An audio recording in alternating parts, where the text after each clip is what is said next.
नमस्कार। मैं doctor Mohsin Meena, assistant professor, department zoology.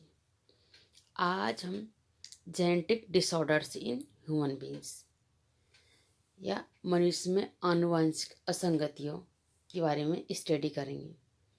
यह topic BSc part first, paper second और यूनिट सेकंड का है।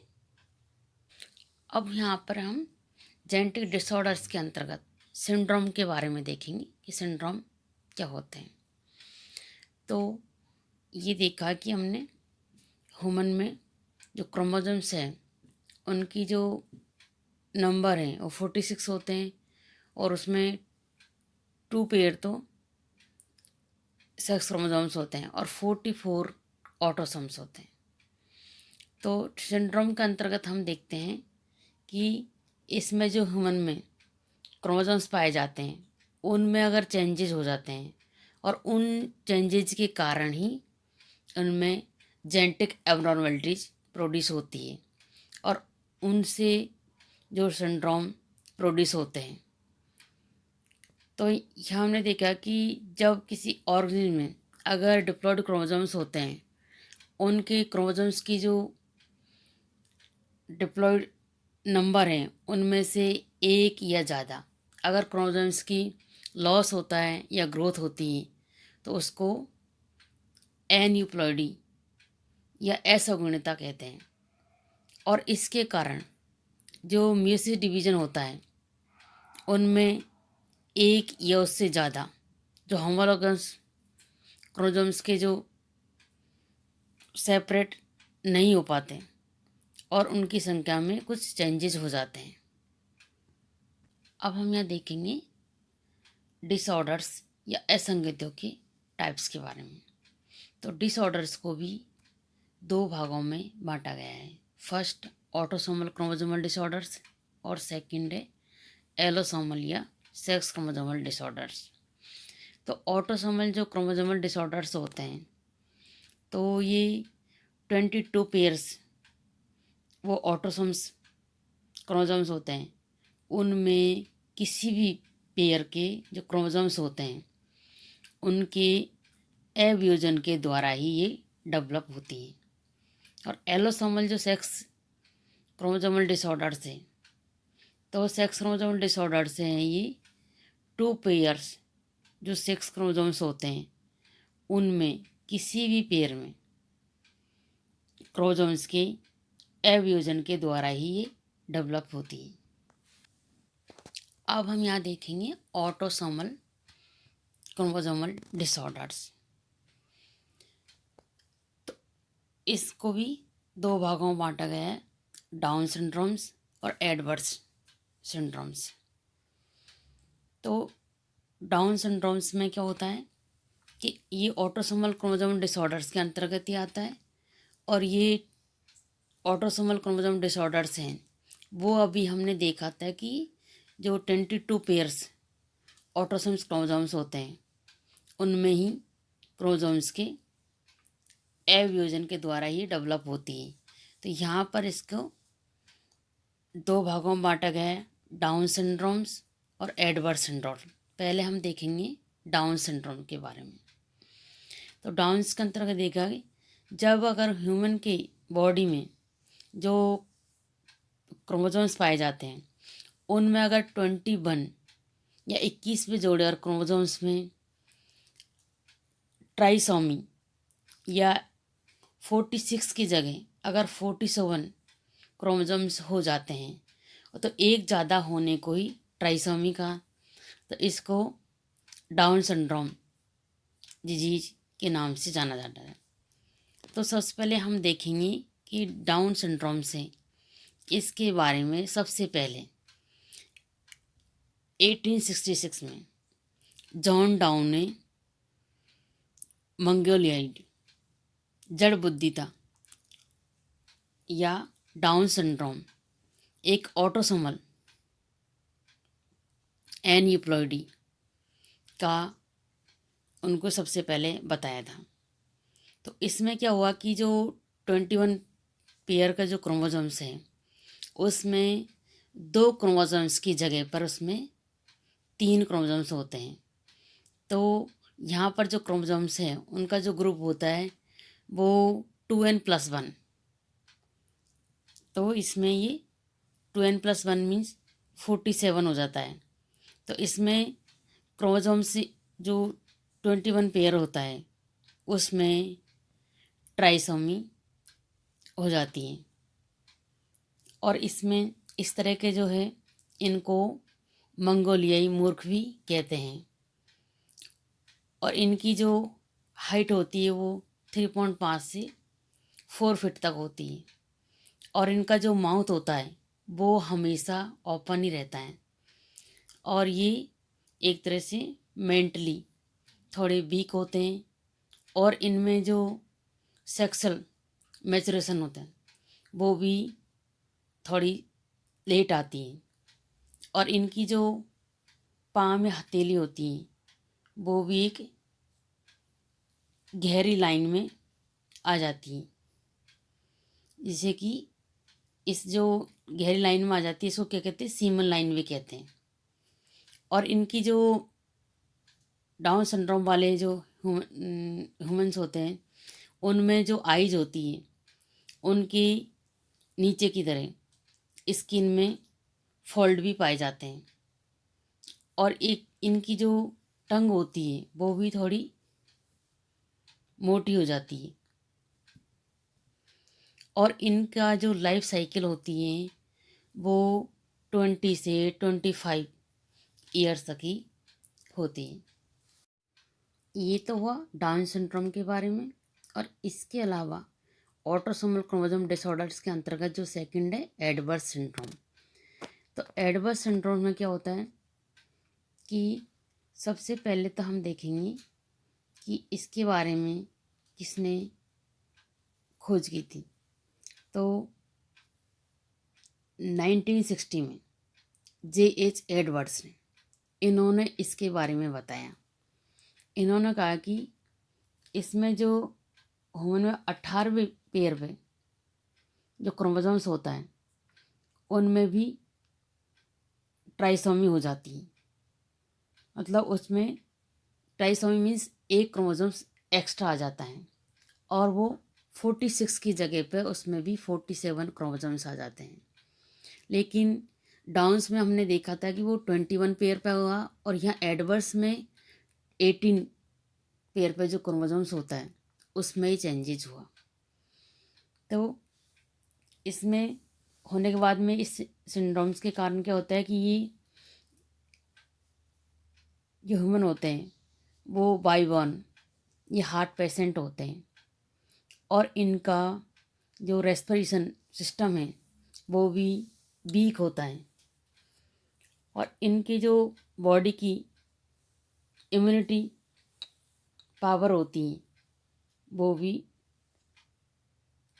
कमज़ोर होती है।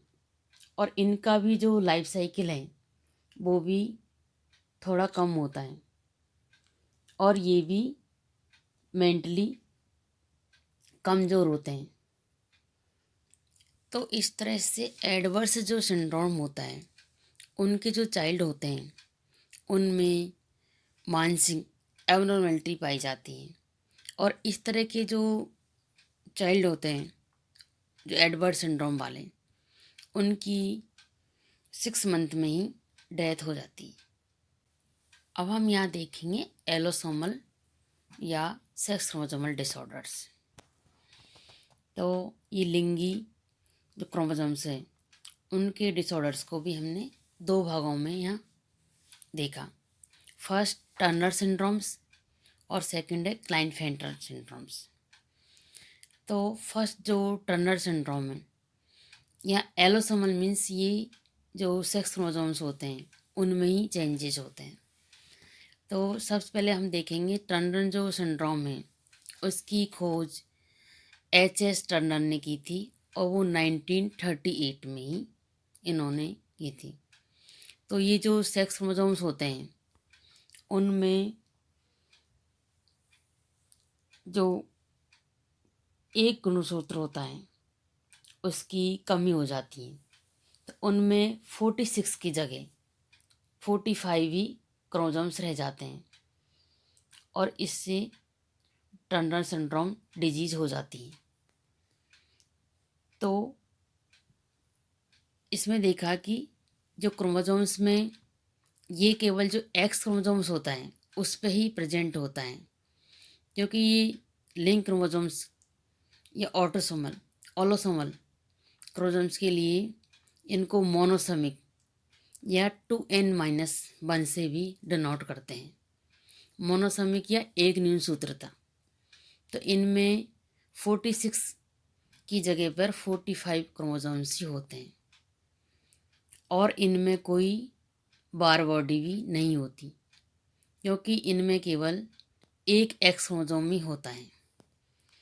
तो इस तरह के जो ह्यूमन होते हैं उनके किस तरह के सिम्टम्स पाए जाते हैं।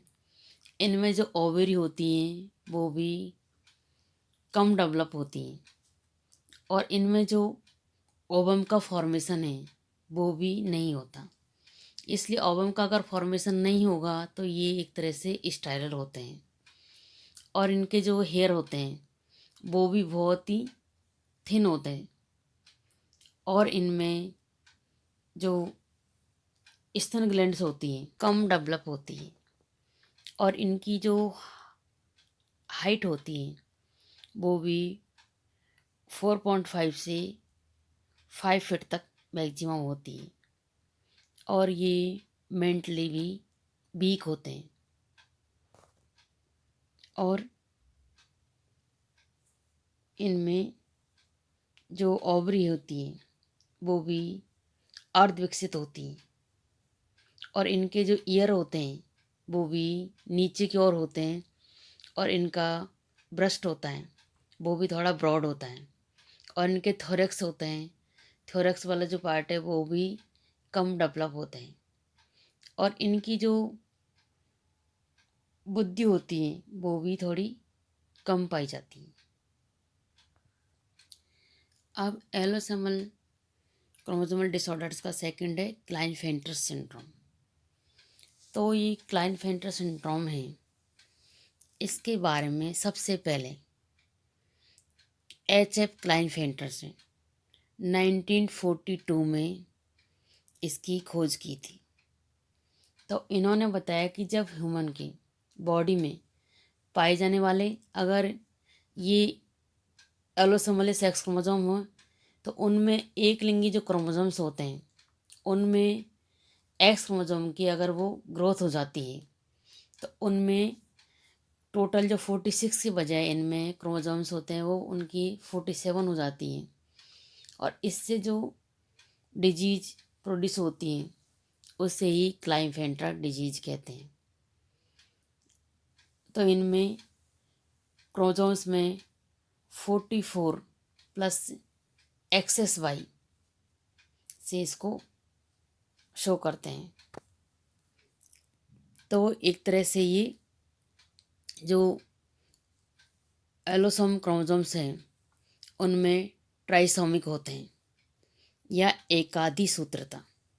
तो इसमें 2n+1 या 44 प्लस XXY इनमें जो न्यूक्लियस होता है उसमें एक बार बॉडी होती है और इनमें XY की जगह XXY सेक्स क्रोमोसोम्स होते हैं। तो XX जो क्रोमोसोम्स वाले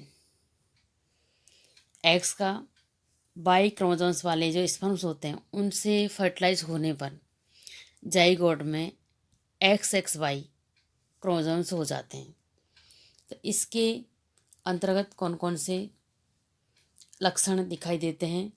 एक तो इनके जो टेस्टिस होते हैं वो छोटे होते हैं, इनमें भी जो स्तन ग्लैंड्स होती हैं वो डेवलप हो जाती हैं और इनको गाइनोकोमेस्टिया कहते हैं और इनकी बॉडी में कुछ पार्ट्स में फैट्स का भी ज़्यादा डिपॉजिट हो जाते हैं और इनमें ये भी मेंटली थोड़े वीक ही होते हैं और इनके चेहरे पर हेयर्स का कम हो जाते हैं, हेयर्स भी। तो क्लाइनफेल्टर सिंड्रोम में हमने देखा कि इसमें टेस्टिस छोटे होते हैं, और टेस्टिस छोटे होने के कारण इनमें स्पर्म का फॉर्मेशन नहीं हो पाता, और स्पर्म का फॉर्मेशन नहीं होता, इसलिए ये इस तरह के जो होते हैं वो एक तरह से स्टाइरल होते हैं। और इनमें फीमेल्स के समान ही इनमें जो ब्रेस्ट है उनका डेवलपमेंट हो जाता है, और इसी को गाइनेकोमेस्टिया कहते हैं। तो इस प्रकार से हमने देखा कि क्लाइनफेल्टर सिंड्रोम होते हैं, उनमें जो एलोसोमल क्रोमोसोम्स होते हैं उनमें या तो XYY या XXX या इससे भी ज़्यादा XXXY और XXXY, ये ज़्यादा जो एलोसोम्स क्रोमोसोम्स होते हैं उनकी संख्या में और भी ग्रोथ हो सकती है। तो इस तरह के जो ह्यूमन बींग्स होते हैं उनमें अगर वाई क्रोमोसोम्स ज़्यादा होंगे तो उसको सुपर मेल्स, और अगर एस क्रोमोसोम्स ज़्यादा होंगे तो सुपर फीमेल कहलाते हैं। और जनरली ये इनमें ब्रेन कम और ये स्टाइलर होते हैं। यहाँ हमने देखा कि यहाँ पर हर सिंड्रोम के अंतर्गत बार बॉडी का नाम आ रहा है। तो बार बॉडी होती क्या है? एक तरह से ये एक इसको ड्रम स्टिक भी कहते हैं। और जो फीमेल्स की सेल्स होती है उनमें एक्स क्रोमोसोम के पास में एक डार्क कलर की स्ट्रक्चर पाई जाती है, और उसे ही बार बॉडी कहते हैं। तो यहाँ हमने देखा कि जैसे अगर फीमेल में XX हैं तो उसमें एक बार बॉडी होगी, और मेल में XY है तो उसमें बार बॉडी नहीं होगी, क्योंकि ये एक्स क्रोमोसोम के अलावा जितने भी एक के अलावा जितनी भी होते हैं उतनी बार बॉडी होती है। तो टर्नर में क्योंकि उसमें एक ही एक्स क्रोमोसोम होता है इसलिए उसमें कोई बार बॉडी नहीं होती, और क्लाइनफेल्टर में XXY होता है इसमें एक बार बॉडी होती है। सभी को धन्यवाद। इस प्रकार हमारा आज का topic genetic disorders in human beings या मनुष्य में आनुवंशिक असंगतियाँ कंप्लीट हो चुका है।